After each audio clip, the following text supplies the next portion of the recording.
No começo de 1974, um caça experimental da Força Aérea dos Estados Unidos perdeu o controle durante um teste de táxi. O avião começou a oscilar violentamente. As asas estavam a centímetros do solo. Não havia plano de voo. Não havia autorização para a decolagem. Havia apenas segundos para decidir. O piloto fez a única coisa possível. Ele decolou, sem que aquele voo jamais tivesse sido planejado. Fevereiro. 28 dias que concentraram alguns dos momentos mais críticos da história da aviação. Voos não planejados, limites estruturais, máquinas levadas além do que deveriam suportar. Neste episódio, analisamos a engenharia por trás de eventos que moldaram a aviação moderna, não como lendas, mas como consequência direta de decisões técnicas. Bem-vindos à história não contada da aviação. Começamos em 2 de fevereiro de 1974. O YF-16 competia diretamente contra o Northrop YF-17 no programa Lightweight Fighter da Força Aérea dos Estados Unidos. O conceito estratégico era claro: construir um caça leve, altamente manobrável, de manutenção simples e baixo custo unitário para complementar o pesado e caro F-15 Eagle na doutrina de superioridade aérea. A General Dynamics venceu a competição. Mas o que quase destruiu o programa não foi o voo, foi o que aconteceu antes dele, em Edwards Air Force Base, Califórnia. O que deveria ser apenas um teste de táxi em alta velocidade tornou-se inadvertidamente o primeiro voo do General Dynamics YF-16 Fighting Falcon. O protótipo havia sido construído em Fort Worth, Texas, e transportado a bordo de um Lockheed C-5A Galaxy. Durante os testes de rodagem em 20 de janeiro, o YF-16 começou a oscilar violentamente no eixo de rolagem, ameaçando tocar a ponta das asas no solo. Se uma delas tocasse o chão naquele momento, o programa F-16 teria terminado ali. Para evitar danos catastróficos, o piloto de testes Philip Francis Ostringer instintivamente puxou o manche e decolou. Durante 6 minutos de voo não planejado, ele ganhou o controle da aeronave e pousou em segurança. A investigação pós-incidente revelou 2 problemas críticos de engenharia. O primeiro, sistema de controle de rolagem fly-by-wire, estava com ganho excessivamente sensível. Pequenos comandos do piloto resultavam em deflexões grandes demais dos alerões. Segundo, o bocal de exaustão do motor estava com fiação invertida, gerando empuxo excessivo em regime de baixa potência, exatamente quando o piloto tentava desacelerar. Nenhum desses erros era visível a olho nu. Eles só apareciam quando a aeronave era empurrada para o limite. Após os reparos estruturais e a recalibração eletrônica, o primeiro voo oficial aconteceu em 2 de fevereiro. Durante 90 minutos, o YF-16 atingiu 400 nós, aproximadamente 740 km por hora, e 30 mil pés de altitude. Mais de 4.600 unidades do F-16 Fighting Falcon foram construídas desde então, tornando-o uma das aeronaves de combate mais produzidas e exportadas da história.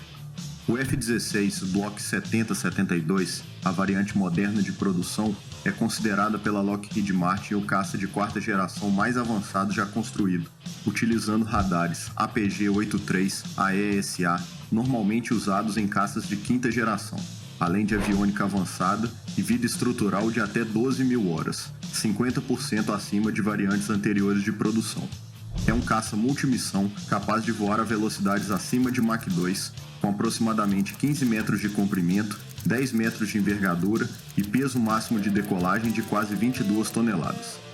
Ele é impulsionado por um único turbofã, o Pratt & Whitney F100PW229 ou o General Electric F110GE129, ambos gerando aproximadamente 29 mil libras de empuxo com pós-combustor acionado, o equivalente a 129 kN de força. O F-16 Block 7072 ainda está em produção ativa em Greenville, Carolina do Sul, com 104 aeronaves encomendadas até fevereiro de 2026. O primeiro protótipo, o 721567, aquele que voou acidentalmente e depois oficialmente, está hoje em exibição permanente no Virginia Air and Space Center, em Hampton, Virgínia. Aprenda desde os fundamentos físicos para a dedução das equações de movimento até a modelagem e simulação de aeronaves em MATLAB Simulink. Saber os fundamentos da modelagem e simulação de aeronaves é uma característica clara dos melhores engenheiros de mecânica de voo e um fator determinante para a sua carreira. Acesse o nosso curso online de modelagem e simulação de aeronaves. O link está aqui na tela e na descrição. Vamos agora para 9 de fevereiro, mas em 1963, em Renton, Washington. O piloto-chefe de testes da Boeing, Samuel Lewis Wallach, decolava com o protótipo do Boeing 727. Ao lado dele, o copiloto Richard Zwilling e o engenheiro de voo Martin Keefe. O 727 permaneceu no ar por 2 horas e 1 minuto, pousando em Plainfield, Everett. Era o início de uma lenda comercial que revolucionaria a aviação regional. Se a Boeing errasse esse projeto, perderia completamente o mercado regional a jato. O Boeing 727 foi projetado para resolver um problema logístico crítico. Os grandes Boeing 707 não conseguiam operar economicamente em aeroportos menores, que tinham pistas mais curtas e infraestrutura limitada. A solução da Boeing? Um trimotor compacto com asa de alta sustentação revolucionária. Observe a configuração dos motores. 3 turbofans Pratt & Whitney JT8D montados na traseira da fuselagem. 2 em nacelles laterais, simetricamente posicionados, e um terceiro embutido na base do estabilizador vertical, com sua entrada de ar posicionada acima da fuselagem traseira, na raiz da deriva. Mas a solução que tornou o avião possível também introduziu novos riscos aerodinâmicos. Esse terceiro motor usava um duto em formato de S, chamado de S-duct, para guiar o ar de entrada superior até o compressor frontal do motor. É uma solução elegante, mas que adiciona complexidade aerodinâmica e peso estrutural. O JT8D era um turbofan de 2 eixos com tecnologia de ponta para os anos 60. Fã de 2 estágios, compressor de 3 estágios divididos em seções de baixa e alta pressão, 9 câmaras de combustão anulares e uma turbina de 4 estágios. O JT8D1, usado no protótipo, gerava 14.000 libras de empuxo, cerca de 62 kN por motor. Com 40,5 metros de comprimento, envergadura de 32,9 metros e peso máximo de decolagem de 77.200 kg, o 727 tinha uma velocidade máxima surpreendente para um avião comercial, 549 nós em voo reto nivelado, aproximadamente 1.017 km por hora. O 727 foi certificado com um número Mach máximo operacional de 0,92. Embora isso tenha sido posteriormente reduzido para 0,9 por razões de segurança estrutural. Mas o mais impressionante, durante os testes de voo, um Boeing 727 atingiu Mach 0,965 em voo nivelado, aproximando-se perigosamente da região de arrasto de onda transônica, onde as forças aerodinâmicas mudam drasticamente.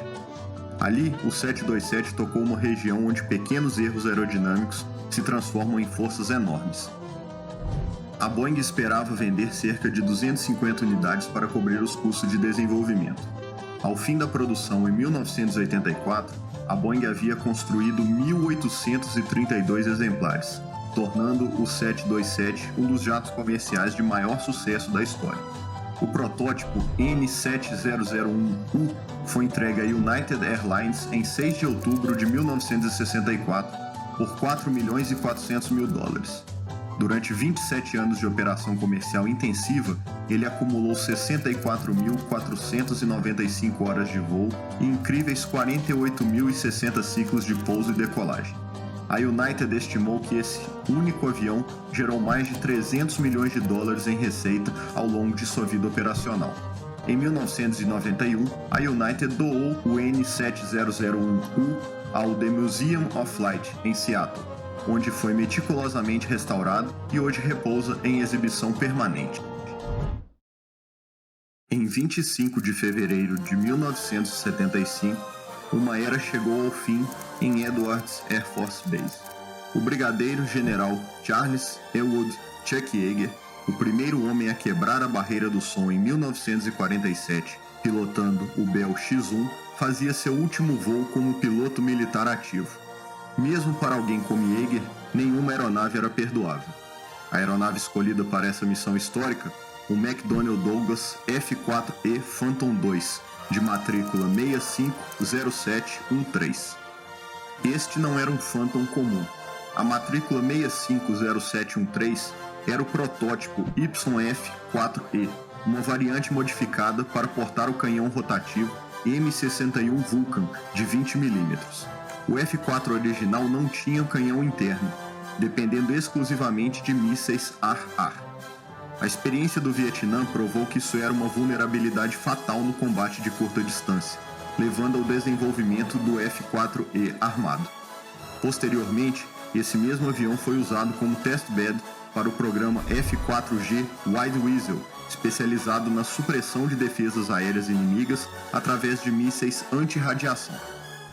Durante sua extraordinária carreira militar, Chuck Yeager voou 180 tipos diferentes de aeronaves, de biplanos de treinamento a foguetes experimentais, acumulando 10.131,6 horas de voo registradas oficialmente. Cada uma dessas horas representava não apenas tempo no ar, mas domínio absoluto da física do voo. Ele se aposentou oficialmente em 1º de março de 1975, após 12.222 dias de serviço militar, o equivalente a 33 anos e 183 dias de história viva da aviação. Chuck Yeager não foi apenas um piloto, ele foi o padrão contra o qual todos os outros pilotos de teste foram medidos. O Phantom que ele voou naquele dia, o 650713, repousa hoje em exibição permanente em Edwards Air Force Base, um memorial silencioso ao homem que provou que o céu não tem limites físicos, apenas matemáticos. Saltamos para 8 de fevereiro de 2012, o fim de outra era. NASA 911, um Boeing 747-146 modificado, fazia seu último voo, um curto salto de 20 minutos entre Edwards Air Force Base e Palmdale Plant 42. Este 747 não era um avião comum. Durante 38 anos de serviço, acumulou 33.004 horas de voo, um número relativamente baixo para um avião comercial, porque suas missões eram únicas e especializadas. Transportar o Space Shuttle Orbiter nas costas, de locais de pouso alternativos, de volta ao Kennedy Space Center. O NASA 911 nasceu em 1973 como JA-8817, voando para a Japan Airlines. Era um Boeing 747-146SR. A sigla SR significa Short Range, uma variante de alta capacidade projetada especificamente para rotas domésticas japonesas de curta distância, mas com tráfego intenso. Para suportar os inúmeros ciclos de pouso e decolagem, às vezes mais de 10 voos por dia, a fuselagem e as longarinas das asas e do trem de pouso foram dramaticamente reforçados estruturalmente. A Boeing adicionou vigas de reforço longitudinais e transversais, aumentou a espessura de chapas de alumínio em áreas críticas e instalou amortecedores de maior capacidade. Em troca, a capacidade de combustível foi reduzida em 20% em relação ao 747-100 padrão, limitando o alcance.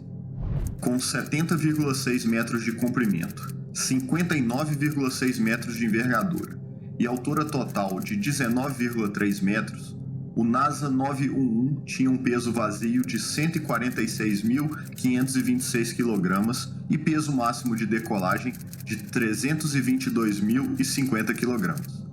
Quando a NASA adquiriu o avião em 1989, a Boeing realizou uma modificação extensiva. Os 4 motores originais Pratt & Whitney JT9D-7A foram substituídos por versões mais potentes, os JT9D-7J. Essa mudança aumentou o empuxo de 46.950 libras para 50.000 libras por motor, um ganho de 6,5%. O JT9D-7J é um turbofan de 2 eixos, com fã de estágio único de grande diâmetro, 2,42 metros, compressor axial de 14 estágios, câmaras de combustão anulares e turbina de 4 estágios. O motor completo pesa 4.014 kg e mede 3,91 metros de comprimento, mas carregar 68 toneladas de Orbiter nas costas tinha um preço aerodinâmico brutal. A configuração criava arrasto massivo e desequilíbrio no centro de gravidade. As limitações operacionais eram severas. Velocidade máxima reduzida para Mach 0.6, cerca de 695 km por hora, e teto de serviço de apenas 15.000 pés, impossibilitando voos acima da maioria das nuvens, e alcance máximo limitado a 1.850 km, forçando múltiplas paradas para reabastecimento em voos transcontinentais. Após seu último voo em 2012, o NASA 911 foi canibalizado para fornecer peças de reposição críticas ao NASA 905, o outro Space Shuttle Carrier, permitindo que ele continuasse voando por mais alguns anos. Hoje, a fuselagem do NASA 911 está em exibição permanente no Joe Davis Heritage Air Park, em Palmdale, Califórnia, um monumento à engenharia que tornou o programa Shuttle possível. Has been activated, protecting Discovery and the launch pad from acoustical energy waves. Go for main engine start. We have main engine start. 2, 1. Booster ignition and the final liftoff of Discovery. A tribute to the dedication, hard work, and pride of America's Space Shuttle team. The shuttle has cleared the tower. Em 24 de fevereiro de 2011, às 21 horas 53 minutos e 24 segundos, tempo universal coordenado, o Space Shuttle Discovery partiu para sua última missão. A STS-133 havia sido adiada 5 vezes desde outubro de 2010. Problemas técnicos variados, desde vazamentos de hidrogênio até rachaduras estruturais no tanque externo. Mas naquela noite, finalmente, todos os sistemas estavam verdes. A tripulação era composta por 6 astronautas veteranos. O comandante-coronel Stephen Wayne Lindsay, da Força Aérea, em seu 5º voo espacial, o piloto-coronel Eric Allen Bow, também da US Air Force, e 4 especialistas de missão, Nicole Marie Passono Stott, engenheiro estrutural com experiência em análise de tensões, Coronel Benjamin Alvin Drill, da US Air Force, Dr. Michael Reed Barat, médico de aviação da NASA, conhecido como Flight Surgeon, e Capitão Stephen Gerard Bowen, da Marinha dos Estados Unidos, um oficial submarinista nuclear. Bowen é o único astronauta na história do programa Shuttle a voar em 2 missões consecutivas. Ele havia acabado de retornar da STS-132 apenas meses antes. Ele substituiu o coronel Timothy Copra, do Exército, que sofreu um acidente grave de bicicleta durante o treinamento, fraturando o quadril e sendo forçado a sair da tripulação. O objetivo primário da missão STS-133 era acoplar o módulo permanente Leonardo à Estação Espacial Internacional. Leonardo não era novo. Ele havia voado anteriormente como módulo logístico temporário entre março de 2001 e abril de 2010, quando foi retornado à Terra para ser extensivamente modificado e atualizado, transformando-o de um módulo de carga temporário em um compartimento habitável permanente. Além do Leonardo, o Discovery transportava o Robonaut 2, o primeiro robô humanoide a ir ao espaço, além de sensores, materiais de pesquisa e suprimentos para a tripulação da estação. Discovery acoplou-se à Estação Espacial Internacional em 26 de fevereiro, às 19 horas e 14 minutos. O módulo Leonardo foi mecanicamente instalado em 1º de março, expandindo permanentemente o volume habitável da ISS. O Shuttle permaneceu fisicamente acoplado por 8 dias, 16 horas e 46 minutos. Discovery se desacoplou, realizou a manobra de retorno e reentrou na atmosfera terrestre em 9 de março, pousando na Shuttle Land Facility do Kennedy Space Center às 16 horas 58 minutos e 14 segundos UTC. A missão completa durou 12 dias, 19 horas, 4 minutos e 50 segundos. Discovery é a líder absoluta da frota de Space Shuttles. Durante sua vida operacional de 1984 a 2011, ela completou 39 missões orbitais, mais do que qualquer outro orbiter.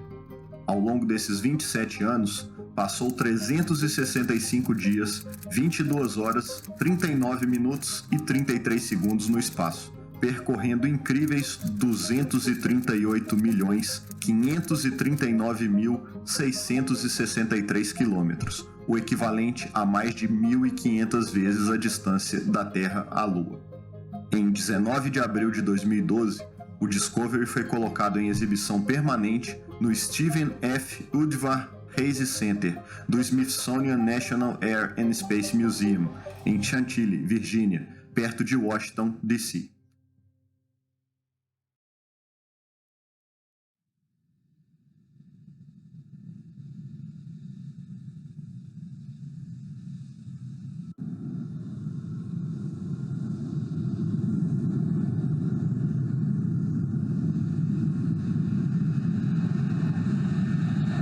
Fechamos esse episódio com um dos segredos mais bem guardados da Guerra Fria. Em 29 de fevereiro de 1964, um ano bissexto, o presidente Lyndon B. Johnson revelou publicamente, em uma coletiva de imprensa na Casa Branca, a existência do Lockheed YF-12A, um interceptador Mach-3+, projetado pela lendária divisão Skunk Works de Clarence L. Kelly Johnson. Mas havia um problema deliberado na revelação. Johnson chamou a aeronave de A-11, um nome que não correspondia à sua designação militar real de YF-12A. Por que mentir ao público? Para encobrir a existência do verdadeiro segredo, a frota de aeronaves de reconhecimento estratégico A-12 Oxcart da CIA, operando a partir de Groom Lake, Nevada, a infame Área 51. Qualquer avistamento dos A-12 ultra-secretos poderia agora ser convenientemente atribuído aos testes públicos do YF-12A em Edwards Air Force Base, localizada a 258 km de distância. Era contra-informação estratégica perfeitamente orquestrada. O YF-12A é um colosso de titânio, com 30,97 metros de comprimento, quase o comprimento de um Boeing 737, envergadura de 16,95 metros e altura de 5,62 metros, ele pesa quase 25 toneladas vazio e pode decolar com 56.518 kg de peso bruto. Seu design é inconfundível: fuselagem estreita, quase cilíndrica, asas em delta pronunciado, superfícies verticais duplas inclinadas para dentro e duas enormes nacelles de motor nas laterais da fuselagem. Cada linha foi otimizada para minimizar a assinatura de radar e maximizar a eficiência aerodinâmica em velocidades supersônicas extremas. Motores convencionais simplesmente não sobrevivem nesse regime, mas aqui temos dois motores Pratt & Whitney J58, também conhecidos pela designação comercial JT11D-20A. Estes não são turbojatos convencionais, são Bleed Bypass Turbojets, uma arquitetura revolucionária projetada especificamente para operar eficientemente em velocidades supersônicas extremas. O J58 tem um compressor axial de 9 estágios, câmaras de combustão anulares e turbina de apenas 2 estágios. Em velocidades subsônicas, ele opera como um turbojato normal, mas acima de Mach 2, 6 tubos de bypass abrem-se ao redor do motor, desviando até 20% do ar do compressor diretamente para o pós-combustor, onde é aquecido e expandido. Isso transforma o J58 em um híbrido entre turbojato e stato-reator. Cada J58 gera 31.500 libras de empuxo estático ao nível do mar, com pós-combustor acionado. Mas o verdadeiro gênio está nas entradas de ar, as inlet spikes, cones móveis na frente de cada motor, que se movem para frente e para trás até 26 polegadas, criando uma série de ondas de choque oblíquas que desaceleram o ar supersônico de mais de Mach 3 para Mach 0.4 antes de entrar no compressor, evitando a destruição das pás. O J58 usa um combustível exótico chamado de JP7. Ele tem um ponto de ignição tão alto que você poderia literalmente acender um fósforo e jogá-lo em um balde de JP7 e os fósforos se apagariam sem inflamar o combustível. Isso era necessário porque a estrutura externa do YF-12A atingia temperaturas de 300 a 400 graus Celsius em Mach 3, aquecendo o combustível nos tanques. O YF-12A pode atingir Mach 3.35, Seu teto operacional máximo é de 25.908 metros e seu alcance 4.828 quilômetros. A tripulação de 2, piloto e operador de sistemas de armas, usa trajes de pressão total David Clark S901F, porque nessas altitudes, mesmo em uma cabine pressurizada, não é suficiente em caso de despressurização súbita. A pressão atmosférica externa a 26 mil metros é menor que 2% da pressão ao nível do mar. O YF-12A seria armado com 3 mísseis guiados Hughes AIM-47A Falcon, cada um com 3,8 metros de comprimento e pesando quase 400 quilos, armazenados em baias internas no ventre da fuselagem. O sistema de radar Hughes AN/ASG-18 poderia rastrear alvos a mais de 160 km de distância e engajar múltiplos alvos simultaneamente. A Força Aérea dos Estados Unidos ficou tão impressionada que encomendou 93 unidades de produção, mas o secretário de Defesa Robert McNamara recusou a liberar os fundos necessários por 3 anos consecutivos, argumentando que mísseis balísticos intercontinentais haviam tornado bombardeiros estratégicos e, portanto, interceptadores obsoletos. O programa foi oficialmente cancelado. Apenas 3 protótipos YF-12A foram construídos. O primeiro, matrícula 606934, o mesmo da foto inicial dessa seção, foi severamente danificado por um incêndio catastrófico no sistema de freios durante o pouso em Edwards, em 14 de agosto de 1966. A fuselagem traseira foi consumida pelo fogo. Ele foi parcialmente reconstruído usando peças do segundo protótipo e renasceu como SR-71C617981, um híbrido estrutural único. O terceiro YF-12A, de matrícula 606936, foi perdido devido a um incêndio em voo causado por vazamento de combustível em 24 de junho de 1971. A tripulação ejetou com sucesso e sobreviveu. O único YF-12A sobrevivente completo, matrícula 606935, está exposto permanentemente no National Museum of United States Air Force em Wright-Patterson Air Force Base, Ohio. Um monumento negro de titânio à era em que a velocidade absoluta era sinônimo de sobrevivência. Em todos esses casos, foi o controle absoluto do risco que fez essas máquinas voarem. Projetar uma aeronave lendária quanto qualquer uma da família Blackbird exige domínio absoluto de conhecimento técnico, prático e aplicável. Representa uma das atividades mais complexas da engenharia e ilustra a capacidade cognitiva humana em seu ápice. E é exatamente isso que você desenvolve no nosso curso de projeto de aeronaves. Desde a identificação de necessidades, captura de requisitos direcionadores de projeto, entendimento de mercado e análise de competidores. O link está na tela e na descrição. De um acidente que virou o primeiro voo, a aeronave mais rápida tripulada já construída. De gigantes comerciais que democratizaram o transporte aéreo a ônibus espaciais que tocaram as estrelas. De um piloto lendário que voou 180 tipos de máquinas a um cargueiro que carregou o futuro nas costas. Fevereiro nos ensinou que a aviação não é feita de sorte. É ciência pura, física implacável, matemática rigorosa, engenharia precisa e coragem humana para testar os limites do que é possível. Cada uma dessas máquinas existe porque engenheiros resolveram problemas que pareciam impossíveis. Para se tornar um desses engenheiros, o caminho é o estudo profundo e aplicado. Acesse o portal Engenharia Aeronáutica. Os links de todos os cursos mencionados estão na descrição. Até o próximo mês.